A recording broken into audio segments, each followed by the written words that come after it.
Good evening, everyone. More than thousands of kids are exposed to the dangers of the internet. According to the Health Essentials article, How Can Social Media Negatively Affect Your Child? Published on the Cleveland Clinic, did you know that a national survey says that 33% of girls ages 11 to 15 feel addicted to social media? More than half of teens deem it hard to fathom being without it. Most people don't know that, but this is one of the few reasons why parents should watch what their kid consumes. You never really know who they're talking to, what they're up to, or what they've been searching.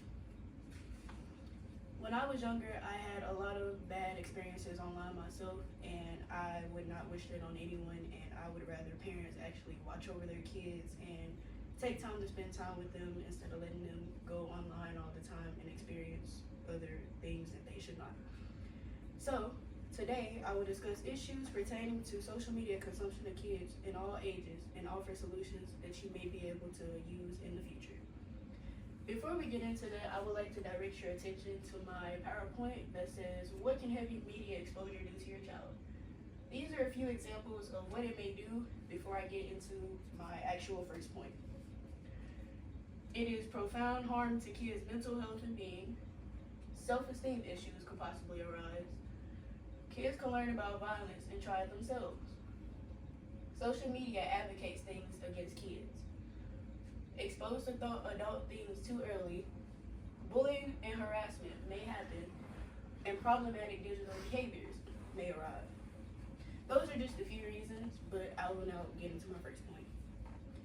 Heavy media exposure has a lot of negative effects. Most of the time, kids become victims to self-worth issues, peer pressure, depression, and many other things. According to the Open Debate website article, Is Social Media Bad for Kids' Mental Health? Surgeon General Dr. Vivek Murthy released an advisory. It was a risk of harm to children's mental health and well-being. Excessive use could lead to low self-esteem, and it could lead to many other things that'll be a lot worse than that. Not only does low self-esteem arise, negative views, comparisons, bullying, online harassment, and different things take place that will lead to anxiety, depression, and others. According to the Health Essentials article, How Can Social Media Negatively Affect Your Child?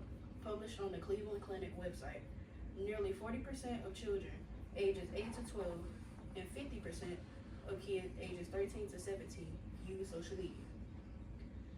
It leaves room to compare. When kids compare a young age with access to people that they aspire to be, they begin to forget who they really are themselves, and they might tend to change into something that they aren't anymore. A study shows that according to the Health Essentials article, children younger than 11 who use Instagram or Snapchat are more likely to have problematic digital behaviors, such as going onto bad websites, harassing people, and having online friends rather than having face-to-face encounters with people.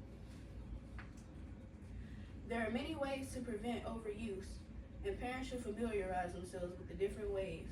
They should introduce their kids to safety, and it'll be a lot safer on them and a lot more helpful for them to know what their child is doing. According to Nate Raymond's article, Mississippi law restricting children's social media use, blocked. Published in the e-newspaper, Clarion Ledger, the federal judge is enforcing the law.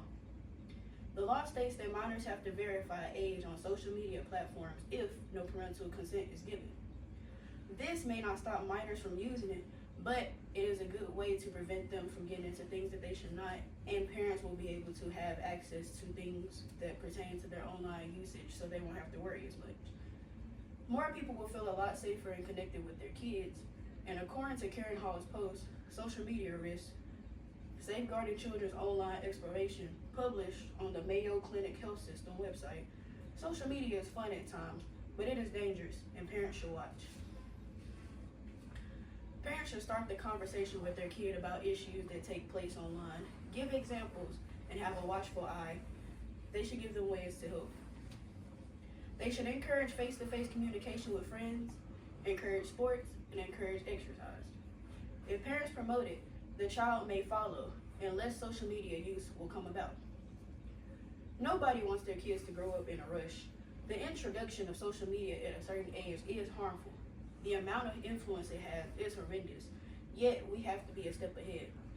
There can't be correction without rules to a path to ensure online corruption doesn't happen. According to Caroline Miller's article, When Are Kids Ready for Social Media?, published by the Child Minds Institute, Stossel, the founder and CEO of Social Awakening, a group that promotes healthy usage of social media, endorses a movement called the Wait Until 8th. This delays social media exposure until 8th grade. Research stated that 10 to 14-year-old girls struggle hardest with the lack of social media, although they lack maturity. When social cues develop, rejection can be handled, and control over impulses, it will determine how ready they are. According to Caroline Miller's article, When Are Kids Ready for Social Media?, published by the Child Minds Institute, there are acceptable and unacceptable ways of behavior.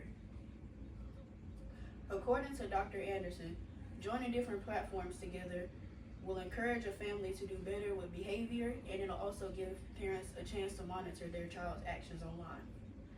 Parents should pay attention to their child's life, monitor time spent with activities, and encourage the fact that friends, exercise, and school is a lot more important.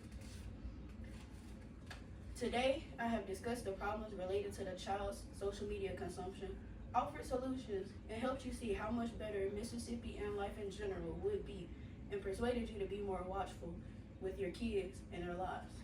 As a kid, I had some bad experiences myself, and I really don't want anybody else to go through that. So I hope I was able to persuade you, and I hope you enjoyed my speech.